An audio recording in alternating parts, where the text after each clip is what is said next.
Welcome to the F+L podcast. My name is Vicky Denton, and I'm your host. Our guest today is Mansi Madan Tripathy. Mansi is based in Singapore. She's currently Vice President for Lubricants of Asia Pacific for Shell. Shell is the largest lubricant manufacturer and marketer in the world. So, welcome to F+L podcast, Mansi. Hey, thank you so much, Vicky. A huge thanks to you for inviting me and to the entire F+L team. I'm a big follower of all kinds of publications which you go through, and very, very happy to be here. Thank you so much. You're welcome, Mansi. It's such a pleasure and a real honor to have you. We did actually have you as a guest in our virtual conference back in 2021 in the midst of the pandemic, but we weren't able to do a one-on-one like we're doing today. So this is really something I'm looking forward to. So Mansi, let's start by maybe tell us a little bit about your background, where you're from, how you started at Shell, and whatever you want to share. Yeah, no, I would start first on, a little bit about myself. I think what intrigues me, Vicky, all the time is, how can I make an impact on people, organization, as well as on business, and keep learning through the way. And I think that has been the quest through my journey. In terms of the actual professional background, I've been now working for about 26 years. My last 11 years have been with Shell in energy transition areas, more rooted in lubricants. And I started off in marketing in India and then was the managing director for the India business and then moved to the Asia Pacific Vice President business for the last 3.5 years, based in Singapore, as you just mentioned. And before that, I was working in a completely different domain in FMCG with Procter Gamble. And there I worked in a variety of different areas in sales, marketing, strategy. One of my last roles was basically an integration between Gillette and P&G when P&G acquired Gillette at $56 billion. And that was a huge experience in terms of seeing how do we innovate into a new business model, integrate the two organizations from processes and people, and still keep going into a full space from a single category into multiple categories. So basically from blades and razors into the whole male grooming. So it has been quite a journey from a very beauty-focused FMCG to move into lubricants and energy. And I love the journey in between of going through that. Mansi, what's unique about lubricants?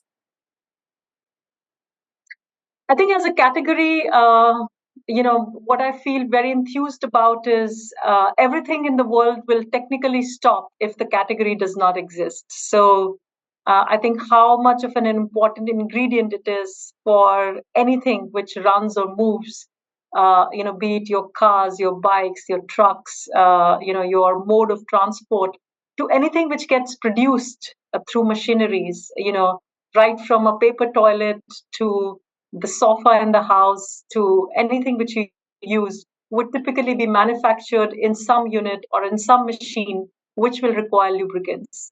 So I think the very fact that the whole our movement as as humanity is so dependent now on anything which is produced by a machine, or a machine helps us to transport anything from point A to point B, and everything requires lubricants. I think that's something which makes the category very unique. So it's like, an absolute necessity in that sense. But at the same time, I think it is one of those categories which is so much behind the scene that as a consumer, it's not something which is in forefront of its criticality in that sense. And hence, I think when we are trying to differentiate in such a category as a marketer or as a business person, it becomes very interesting in terms of how do you create your points of differentiation in such a category. And I think that those two facts absolutely fascinate me. Why do you think lubricants has that kind of, as you mentioned, a behind the scene role when it's really an enabler for economic growth in today's economy, in the economy 100 years ago. Why is it that ordinary people don't really have an appreciation for what lubricants do and what people in the lubricants industry actually accomplish? Because it's a very technology-driven field. Yeah, no, okay, that's a great question for all of us to ponder. But I think it just goes back to in today's world and time, if you put a hierarchy of needs, there's so much which everyone has to take care of in terms of their mental balance, what's happening in the society, economic, that it just goes down from that importance level. However, I think when we do a segmentation in our industry and try to segment both the consumers in the consumer segments as well as in the manufacturing type, we differentiate different decision makers, some interesting insights come out. So for example, the individuals who are very passionate about their vehicles, so what we call as passionate bike owners, passionate car owners, or passionate truck owners, maybe in the first 3 minutes, the lubricants will come out in those conversations because they are so passionate about their bikes that they would want the best machinery, and they know that if the lubricant is not the best, they will not get the performance. So it does come out very, very evidently, and it is in the forefront. Likewise, when we do our segmentation from the B2B part, and we talk to the actual purchasing guys in any organization, be it our OEMs in any of the sectors, I think since lubricant plays a very important role in the total cost of ownership of the plant. I think how long the machines run, how much downtime is prevented, how much energy efficiency is put in. I think the cost of total ownership is very single-mindedly rooted in how good the lubricants in their manufacturing unit is performing, and does come up very high in their worldview. But as a percentage of the population, the passionate consumers typically would be only about 10 to 12%, depending on the category, or the people who are really focusing on the best running of the manufacturing unit, both from efficiency, effectiveness, and cost, would be few people. That's why I think in the general population, it doesn't come out very high.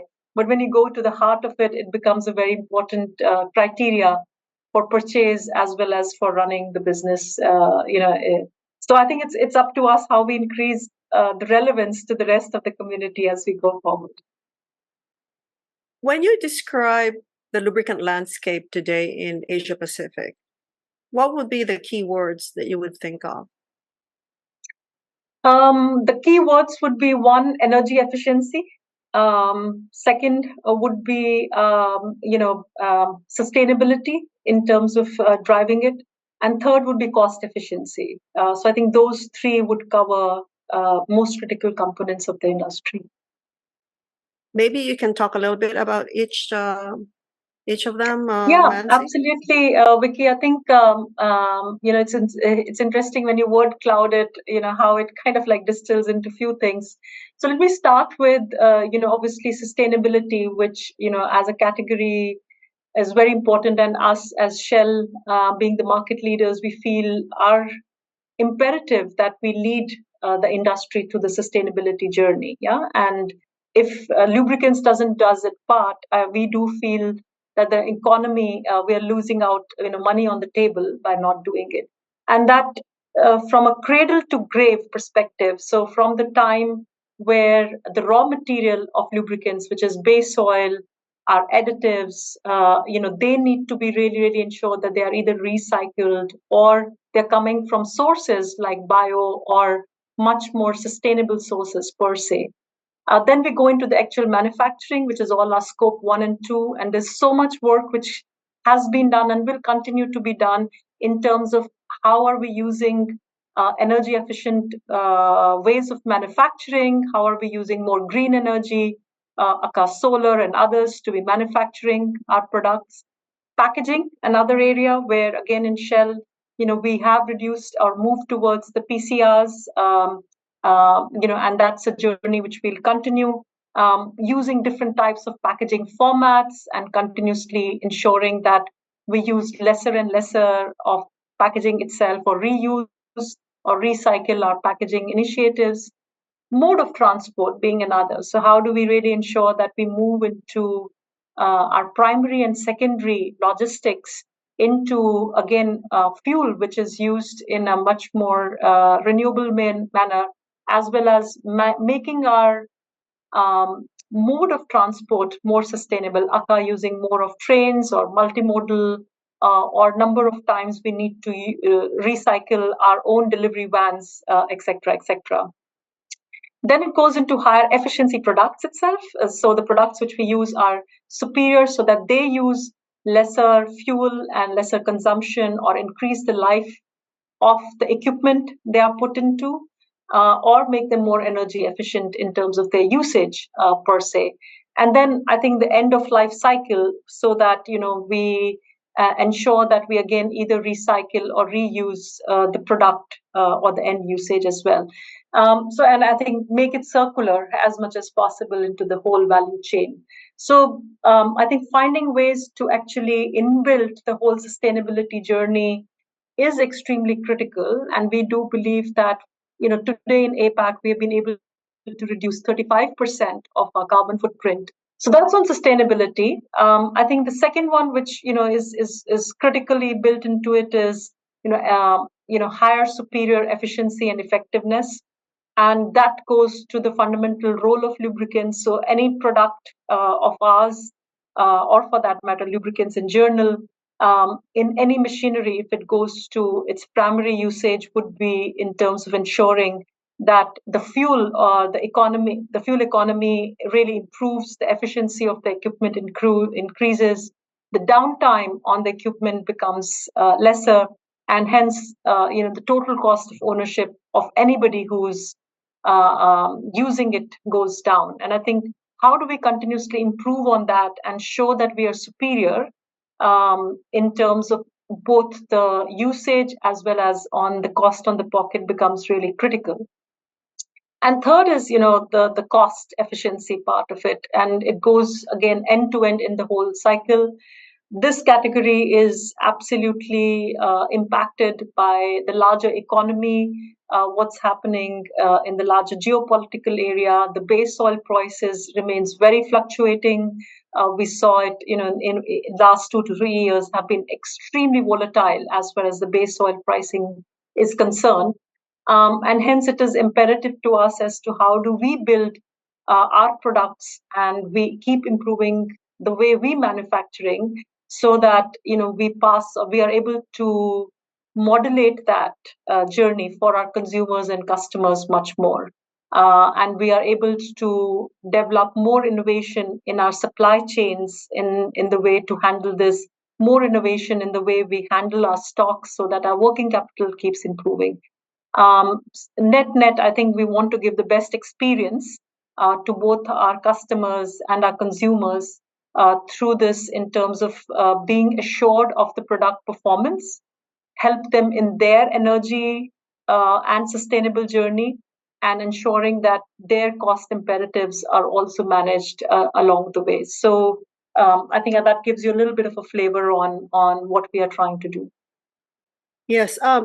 Let me just confirm, Mansi. You said you've reduced your carbon footprint from by 25%. Is it 35%? 35%. So, Mansi, this 35%, is that a global figure for Shell Lubricants, or is that a regional figure for Shell Lubricants? That's for Asia Pacific region, Vicky. 35%. Yeah. Okay, and this is scope 1 to scope 3, or is this just scope 1 and 2? Scope 1 and 2. These are our emissions. How difficult was it to get that 35%? Were those the low-hanging fruits? Or, I mean, when you look at the, how difficult it is to, when I read all the samples about how to reduce carbon footprint, we're not just talking about offsets, right? We're talking about actually reducing um, emissions when you're transporting your product or where you're manufacturing your finished lubricants. Tell us a little bit about how you got to the 35% in such a quick period of time. Yeah. I guess the first one I would say is intent, Vicky. I think a very strong intent, both from a company perspective as well as for our larger lubricants. And I think we do take a lot of pride in saying that, since we are the market leaders, we have to also carve the way on this journey. Yeah. And I think if it means, breaking some of the norms, making investment in this journey, and also experimenting. We absolutely want to be spearheading that journey because we want to ensure that, as I said, from a longer term perspective, we give the best products and the most sustainable products to our consumers. So the journey has been mixed. I think there were some low hanging fruits, like, for example, converting our source of power from our lubricants plant from the grids to solar was probably something which was in the making. We know that there's a technology existing. It's then about investing the money, the capex, to get that on. But the moment you put it on, you know that it has a payback cycle as well. It is good for the society. So those are easier decisions to be made, and in that hierarchy, some are more investment-led decisions. So, for example, the amount of money you put in your R&D to make superior products, which are more energy efficient, requires more technology investments as you go along that path. And then there are like more tougher choices which require even higher investments. So, for example, or choices on saying this part of the portfolio I will not do because it leads to a higher carbon footprint. So we are making portfolio choices which are more harder to make because that is in direct contradiction to the growth path, the volume growth path which needs to be there, and or a significant capex investment in terms of maybe the trucks which we use. Like, can we shift our entire secondary logistics into trucks which are LNG or hydrogen based, and could we be pioneering that? But that requires even higher amount of investment. So I guess if you have to draw a 2 by 2 matrix in terms of ease of doing and the amount of carbon reduction it can lead into. So I think in the quadrant which is high carbon and lower ease of doing it, or lesser, more easier to do it, I think those are ones which are fast progressing significantly. And I think from the cradle to grave story which I just talked about, we are ensuring that we are inputting that as quickly and easier it is possible. And then we are also moving into investment and which lead to a higher carbon footprint takeout. I think the real question will come, where when the last mile has to be conquered, which require higher investment, but the incrementality on the carbon footprint will be lesser, but has to be done. Yeah. But the good news is that we are. There's no silver bullet on this one. You have to go through each and every part of your business and keep challenging yourself to say, okay, how do you make the next step on that one, and what will that frontier look like? Yeah. So I can pick up any of these areas, but packaging comes to my mind very easily because I think when we started off, it was really about how much of recycled plastic can we get into our bottles. Yeah. But for that journey, it's not just about our intent. Our suppliers need to also be on that journey. The pricing needs to work along the way, and the consumer should also be ready for that journey in terms of wanting it. And if there's a premium to be charged on that one, are they ready for the premium, or are we ready to absorb it? But then I think once we found that there is a good pathway on that one, we have taken some bold decisions. So, for example, our premium packaging on few of our SKUs is now 100% fully recycled plastic. Yeah, so I think, and we're making some of those bold moves already. And then we are saying, okay, can we work with our ecosystem to actually be part of the whole circularity? So in India, we did a project where we actually started collecting our own plastics and supplying it back to our suppliers so that it's a full circle of sustainability built into that. So, I think if I take any component of this one, there is so much of we're saying, okay, how much we can keep, and the organization is very excited about it, which makes me very because they are the ones who are bringing in these ideas, and they are the ones who are challenging and then saying, so for example, for our steel, do we need to have virgin steel for our drums, or can we be using a recycled steel for our drums? So there's a separate work stream which is working on that, etc., etc. Um, and I think that's what gives me a lot of encouragement, that it's not a small team in our organization who's thinking this work. It's everybody in the organization who's challenging and then saying, okay, let's take this as an opportunity to say, what more can we in our industry do towards the larger challenge which the society has on sustainability.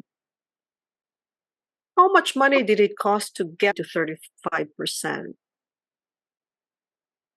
Yeah, so it will be hard for me to put a number on that one, Vicky, because I think it's, most of the investments happen as a totality. But, what I can definitely say is that all of them requires a lot of intent, effort, and investments in our capex, basically, to be delivering on these sustainability goals. And I guess, as we were talking earlier, if we pick up anything, so re-refined base oil is such an important need. We know that there's a technology to do it, but if we have to produce it at scale, it will require a significant investment from players to be putting in the base oil refining units, in this part of the world. So that are like very high investment and capex, which obviously have very, very strong returns. But I think we'll have to invest in that one, and I think that's where we need to get the regulators with us from a government point of view to help in that journey. We need to get our OEMs, which are our original manufacturers, our car makers, as well as our manufacturers, to be on that journey. They should be ready to experiment and be on that journey. And we need to get, obviously, our consumers, our end consumers, onto that journey as well. So that, and I think once all the four, I think we as lubricants and government, OEMs, and consumers, we need to find a way by which we all keep working together to make more accelerated progress on this one. So Shell is a net buyer of base oil, correct? You had a Group 1 base oil refinery in Pulau Bukom in Singapore, and that's the decision has been made to close that. You're still producing from Pearl, Qatar, but that's Group 3, and you have a joint venture with Hyundai in South Korea. I believe that's a Group 2 base oil refinery. Where else do you produce base oil, Mansi? Yeah, so Vicky, I think just a small correction, which is a very important one, that the Bukom one, no decision has been made on that. That is under review in terms of a strategic review, and we'll have to all see what the outcome of that particular strategic review is. So that there's no decision on that one either way. Yeah, so I think just a correction over there. So I think and we do have different types of, there's a whole plethora of base oil pieces which we work. We do have a joint venture which is again looking at redefined base oil, etc., etc. So I think there are multiple pockets of by which we are looking at our overall base oil strength. And I guess, as you can see, the intent is how do we keep making it more sustainable and more cleaner as we go forward. You're not in the renewable base oil space, not at this time. Say that again. You're not in other than the Panolin purchase. Panolin is a lubricant company in Switzerland. You're not in any other renewable base oil space. I mean, you're not producing renewable base oil. Yeah, there are a lot of projects, Vicky, in that space. But, I think we will not be committing or anything in this particular one. Some are in different stages. But as an intent, as you can see, our intent is to ensure that we continuously keep working on an equity base, which helps us to get lesser carbon footprint. recently you actually expanded your lube blending plant in Indonesia.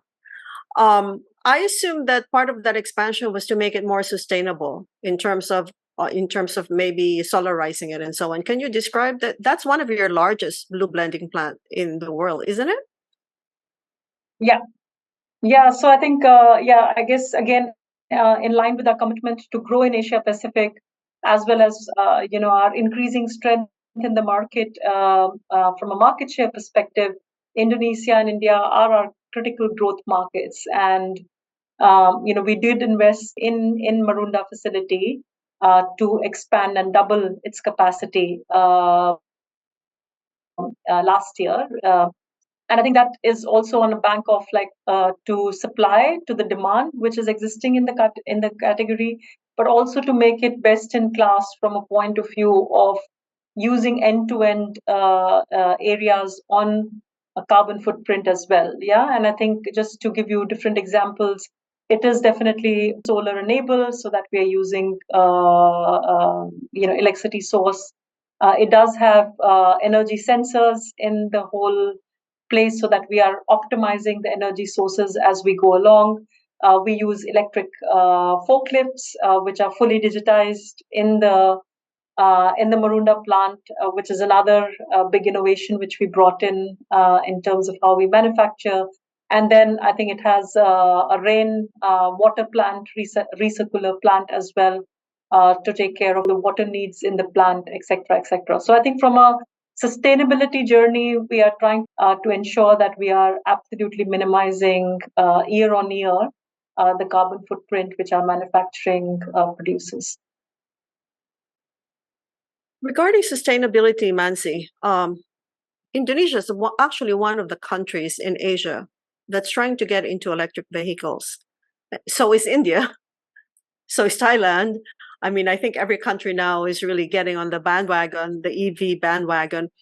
What do you believe the impact of electric vehicles will be on lubricant demand, especially in Asia Pacific?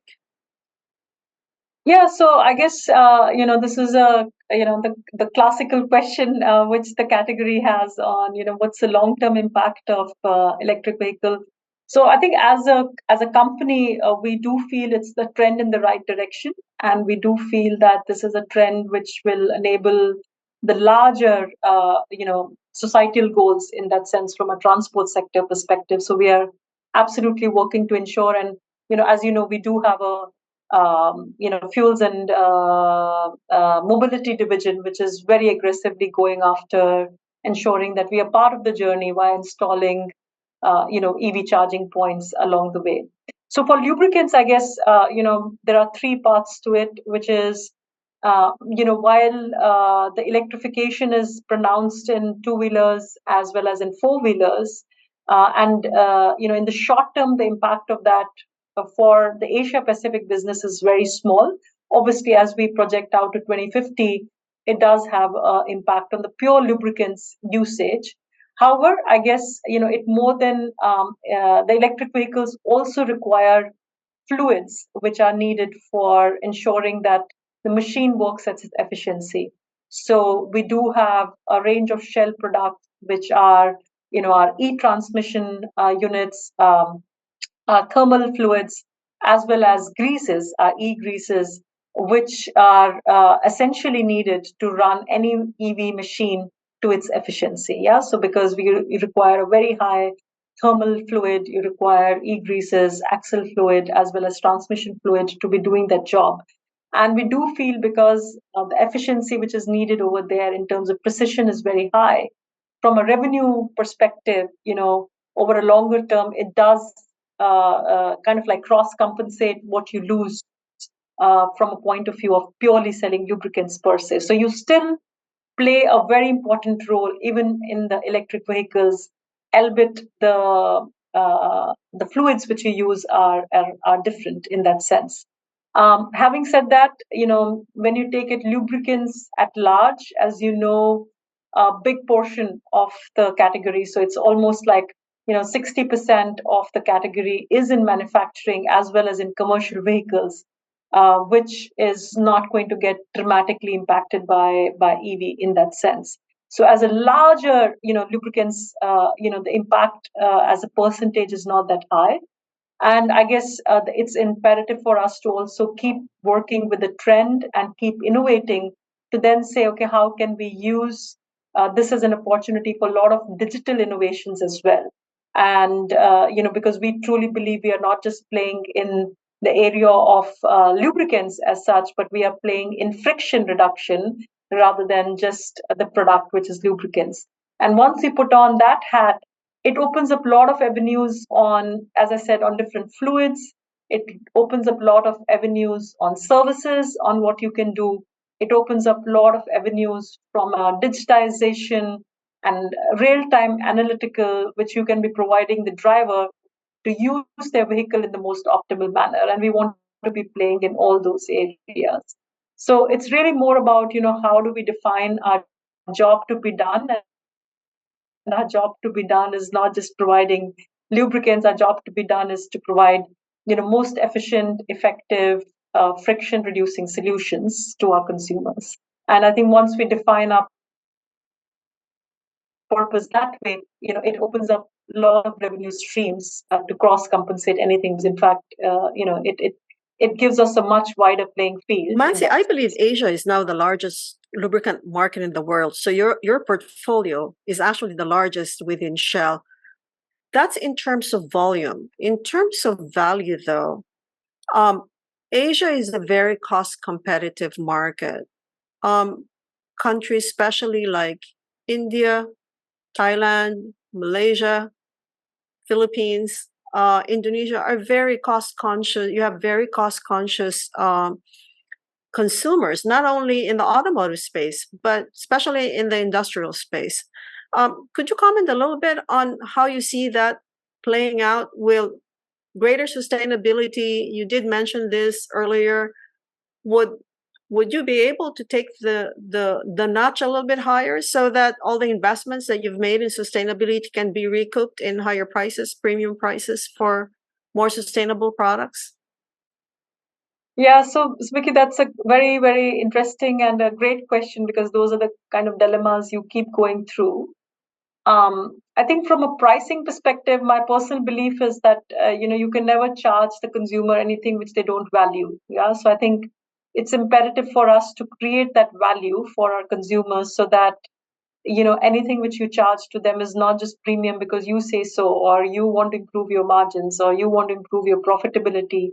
It will never work in the long run. So I think it has to be rooted into something which the consumer or your end customer sees value in, and they feel that this is something worth paying for. So I think anything which we do needs to be rooted in that, number one. Number two, I think definitely if you look at the trend lines of Asia Pacific versus rest of the world, we do see a lot of opportunity where as a category things need to improve. Again, going back to the whole legislation piece, we still have close to 55% of commercial vehicles in many countries which are on monograde, which is extremely, extremely bad from an emission point of view, as well as not good for the machine in the long run, not good for the society.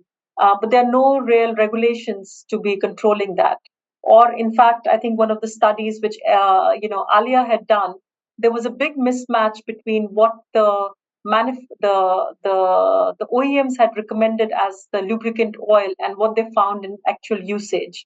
To again quote some numbers, I think we require close to about 70% of the original, commercial vehicles should be using, CJ4 as well as, CI4, whereas in reality they were using two grades lower, and they were not in connection. So it just tells you about the huge opportunity which exists, in terms of people actually using the right product for the machine, because it has number of benefits. It improves the actual emission quality.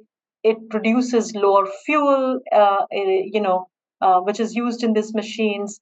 It also leads to lesser, breakdown times, etc., etc. So I think if you start putting the economic benefits on each of them, there is so much of room. And I think once we go through those trends, um, we can automatically see some of the value coming into the category as well. China has seen a massive category conversion into the overall fully synthetic parts of the category. Whereas if you then compare and contrast with Asia Pacific, only about, depending on the category, it is about 12 to 35%, which is synthetic, which then tells you how much of room is there for the consumers to actually experience a fully synthetic product, get the benefits of that. So it's not premium for the sake of premium, or it's not just asking for money for the sake of asking money. But I think it has to be rooted in also the value which will be given. And I think once you start adding all these pieces, we do feel as a region, not only in volume we will grow, we also have a lot of room to grow in the value which this region will produce as a category for the future. Now, recently too, Mansi, you've been appointed to be chair of India. This is a new role for you. You're going to take over the position on October 1st. This is not new territory for you, obviously, but India is a very huge market for lubricants. So you're going to wear two hats. How do you see that balancing that role, full-time role in being head of lubricants for Shell in Asia, the largest market, and then being country chair of Shell in India, which is a huge market? It seems like a lot of job for one person, isn't it? No, Vicky, I feel very humbled by the opportunity which the company has given me, as well as I take it as a huge responsibility, because I think they both are important roles, and I feel very privileged that I'll be held accountable to do work in that one. I think I have to still wrap my head around, how do I manage the two roles in terms of apportioning time and apportioning energies. The good news is that, I do have a great team, and who are already sending me so much of love in terms of saying, Mansi, don't worry, we'll take care of everything. And I fully trust them, and I'm sure we'll find a way to manage it. I think the real challenge would be, how do we take both the businesses to its ultimate potential. Yeah, so I think the ultimate potential which we have for lubricants in Asia Pacific, as well as what India as a region can offer in the whole energy transition beyond lubricants as well. I think that's going to be really critical as to how do we navigate the coming years in terms of managing the carbon footprint, which is an important metrics, play in the energy transition, work on the investments, but also have results, which is short-term profitable results along with it.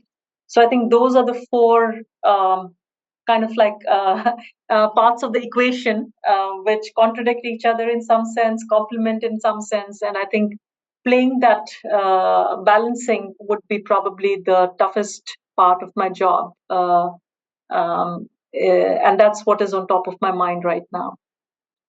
And you'll be very soon moving back to Delhi as well. So we probably won't be seeing more of you, but hopefully we'll be in touch. And our best of luck in your new job. It sounds very exciting. We'd like to check back with you maybe in a couple of years. India definitely has become a leader in the area of net zero. I mean, we just finished the G20, and everything that's come out of it seems very positive in terms of India playing a very key role in the whole conversation. So it's going to be a very interesting time for you, I'm sure, Mansi. No, absolutely, Vicky. I think while I'm personally moving, I think because of my responsibility for the Asia Pacific region, I will have significant amount of travel in this part of the world. So I think I look forward to connecting with the community, with FNL and with Alia in different forums in different ways. So it won't be definitely not out of mind and out of sight in that sense. So I feel fully connected in that one, and appreciate your wishes and look forward to connecting in multiple ways. Thank you. And thank you so much for your time, Mansi. We really appreciate it. And we look forward to seeing you in India one of these days. Thank you. Absolutely a pleasure. And thanks for again inviting me and having this great conversation. All the best to you, Vicky, as well. Thank you. Take care. Have a good day.